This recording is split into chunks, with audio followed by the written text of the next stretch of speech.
Hello दोस्तों, कैसे हैं आप सब। मैं तो अच्छी हूँ। आशा करती हूँ कि आप सब भी अच्छे होंगे। और आज मैं आप लोगों को एक बहुत अच्छा वीडियो लेकर आई हूँ, जिसके बारे में मैंने आपको पहले वीडियो में बोला था कि मैं आने वाले टाइम पर आपको निमोली निमोली जो होती है निमोली नीम की निमोली उसकी गिरी के बारे में बताऊंगी। तो आज मैं उसी के बारे में बताने जा रही हूँ। नीम नीम का नाम सुनकर के ही आप लोगों को एकदम से अरे क्या, नीम बहुत कड़वी होती है तो लोगों को नीम पसंद नहीं आती है। बट नीम जो है पोषक तत्वों से भरपूर है। उसमें विटामिन सी होता है, विटामिन ई होता है, कैरोटीन होता है, एंटी फंगल होता है। उसमें काफ़ी चीज़ें होती हैं, काफ़ी पोषक तत्वों से भरा हुआ होता है। और वह हमारे स्किन के लिए, हमारे फोड़ा फुंसी के लिए, काफ़ी चीज़ों के लिए वो लाभकारी होता है।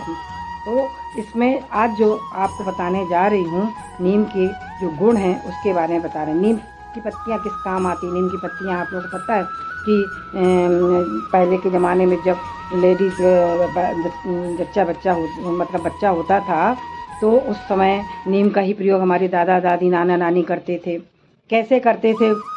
पानी को उबाल करके बच्चा दोनों को नहलाया जाता था। क्यों करते थे? क्योंकि वो एंटीबायोटिक होता था, इसलिए वो नीम की पत्तियों का प्रयोग करते थे। और पुराने ज़माने में हमारे यहाँ जो बड़े बड़े बुजुर्ग होते थे, गांव में भी ले लो या शहरों में भी बड़ा बड़ा परिवार होता था उस टाइम पे।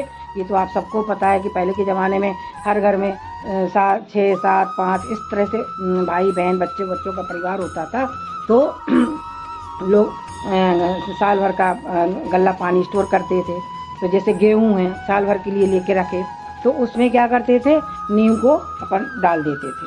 हमारे पिताश्री लोग वगैरह इसी तरह से करते थे कि नीम को उसमें डाल देते थे। तो नीम डालने के बाद गेहूँ में कीड़ा नहीं लगता था। और फिर इसी तरह से अब नीम की और क्या उपाय है, नीम किस काम आता है, आज मैं उसी की बताने जा रही हूँ। तो नीम के लिए अपन को करना क्या है, जैसे नीम की पत्तियाँ हैं, नीम की पत्तियों को अपन को अगर यूज़ करना है तो उसको उबाल कर छान लें। तो वो और फिर जो लड़कियों को जू वगैरह हो जाते हैं तो उसमें सिर में डाल के उसमें नहाएंगे तो वो एंटीबायोटिक का भी काम करता है और जू को मारने का भी काम करता है। एक तो ये फ़ायदा होता है उससे। दूसरा उसका फ़ायदा ये है कि वो स्किन की प्रॉब्लम उससे दूर होती है। अगर अपन उससे स्नान करते हैं तो वो स्किन की प्रॉब्लम को दूर करता है। ब्लड को साफ़ करता है, बीपी में लाभकारी होता है। अब गिरी के बारे में जो मैं बात कर रही थी ना आप लोगों से, उसके बारे में बताती हूँ। उसके लिए क्या करना है, निमोली जैसा कि फूल के बाद एक फल आता है जिसको बोलते हैं निमोली, नीम में। तो उस नीम को जो है, उस निमोली को हमें क्या करना है, पक जाता है ना, पक जाने के बाद वैसे तो कड़वी होती है, पक जाने के बाद थोड़ा सा वो ज़्यादा नहीं वैसी होती है, तो उसको हमें सुखा लेना होता है। सुखाने के बाद उसको हमें छिलके निकाल के उसकी गिरी निकालनी होती है। वो गिरी कैसी, बादाम की तरह छोटी सी गिरी निकलती है। मैंने खुद यूज़ किया उसको। और मैं तो भाई क्या करती थी, उसको ऐसे ही गुटक लेती थी और बहुत कड़वी होती थी वो। और आप लोग चाहें तो नहीं कर पाते हैं तो आप उसको मतलब सुखा के उसका पाउडर बना लें और सुबह शाम उसको गुनगुने पानी के साथ उस पाउडर को क्या है, उसमें शहद मिला के ही लें। वैसे तो आप नहीं ले पाएंगे, उसको शहद मिला के यदि आप यूज़ करेंगे तो उसको आप खा सकते हैं, क्योंकि ये तो एक जड़ी बूटी का काम करता है। इससे अपनी स्किन भी साफ़ हो जाएगी, गले में भी कोई प्रॉब्लम होती है वो साफ़ होती है, पेट में प्रॉब्लम होती है तो उसमें साफ़ होता है। कई बार बच्चों को कीड़े पेट में हो जाते हैं, उसके लिए भी लाभकारी होता है।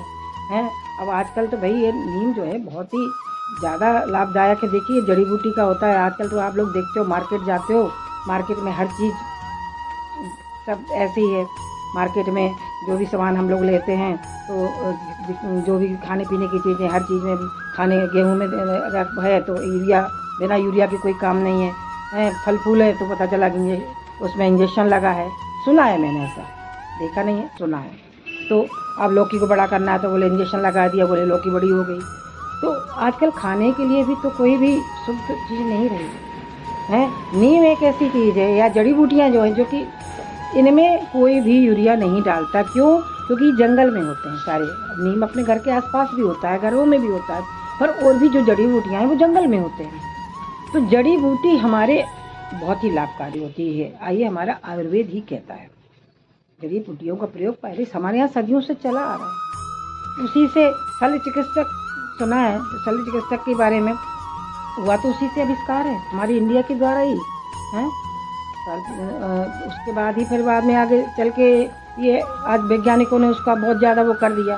नहीं तो इसी तरह से जड़ी बूटियों के थ्रू ही ये सारी काम है। अब इसमें अगर हम बहुत बड़ा वीडियो बनाएंगे तो शल्य चिकित्सा के बारे में यदि बताने लग जाऊँगी ना, बहुत बड़ी कहानी हो जाएगी, तो शायद वीडियो ही नहीं इतना बड़ा बन पाएगा मेरा। तो मैं शायद आशा करती हूँ कि आपको मेरा वीडियो पसंद आया होगा और आप इस नीम का प्रयोग करें, फिर इसका लाभ देखें कि क्या लाभ होता है। इसके लिए बहुत बहुत धन्यवाद। आप हमारे वीडियो को सब्सक्राइब करें, लाइक करें, कृपया करके पूरा वीडियो देखें, आधा ना छोड़ें।